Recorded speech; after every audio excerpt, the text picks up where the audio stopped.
or hypothetically, is for the anti-angiogenesis. That's why it started to be used. Although right now, this evidence for this part is controversial.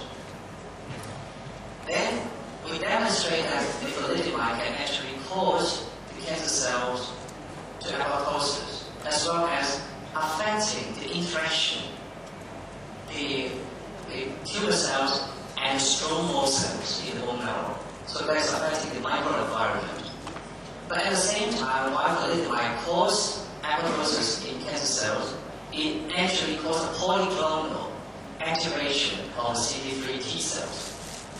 With the increase of T cells, of course, it will have an increase in IL-2 and gamma interferon.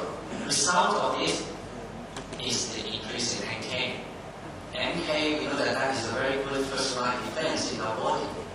And of course, at the same time, as we said, that as well, the multiple lesion thalidomide also has got something to do with the osteoclast to reduce the bone destruction.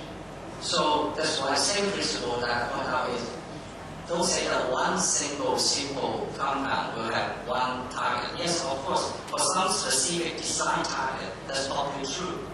But for chemical, it could have multi-directional as well. So this applies to TCM. Then many herbs, or even one herb, so many compounds, of course, there are a great possibility of different mechanisms. So this is the compound that I talked about, thalidomide. And let's just quickly look at the anti-tumor activities versus the immunomodulatory activities. And the questions that we ask is that we want to find something that, or to see that something that really kills the tumor cells, but to promote the T cells and then, or the NK. So this is the work that we have started to look at the original of the Australian. We do have traditional herbal medicine in Australia as well, although not documented that well compared to TCM. So the question we asked is, do some of this related to TCM that exacerbate this desirable differential cytotoxicity? So to measure this cell viability, there are quite many ways now. And the classic way will be using the family, that the cells accumulate the proliferation during the incubation in vitro for the last 18 hours or so. CFSE is a chemical that is probably slightly better because it adds to the culture medium and then it stains the cells, and then it can follow the cell with the division. It will not only measuring a snapshot of the last 16 hours. That is a very common cell viability assay. So we try to do these type of assays on the tumor cell line, which is a myeloma cell line versus a PBMC. Of course, the T cells and the NK are the major component.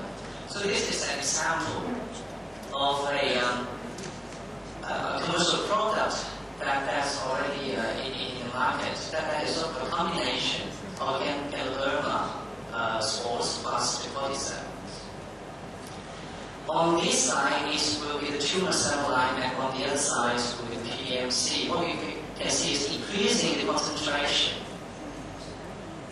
of the extract. We can see a decrease of the proliferative index with measuring finally. On the other hand, at the same time, we can see an increase of the PBMC. This slide shows about the CFSE. So CFSE, we try to measure using a flow. We stain the cells, and that is the peak of the normal cells with a very high intensity, a green color. And then when cell divide, it will come into this part. So we can see with medium alone for PBMC, there are 12.5% have been divided. These are live cells. And then for those cells with thalidomide treated, you can see a dramatic increase with 7%.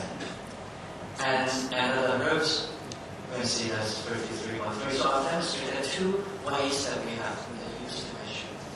Now we come to the standard. In order to, when we measure the PBMC proliferation, I think think the first thing we need to ask is, are we measuring artifacts? The first thing we have to see is how are we endotoxin level, the LPS, for example, the bacterial LPS. I mean, what are the levels of the samples? So we need to use a technique to try to measure the LPS of these samples. And with the spike one, that we actually spike the samples and we can measure the amount of the LPS. So that's the one.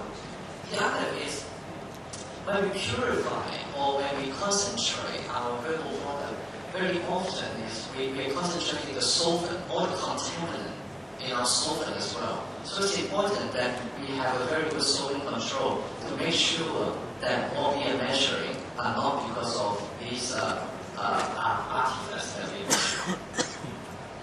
So we come back to this picture. We said that there are multiple directions.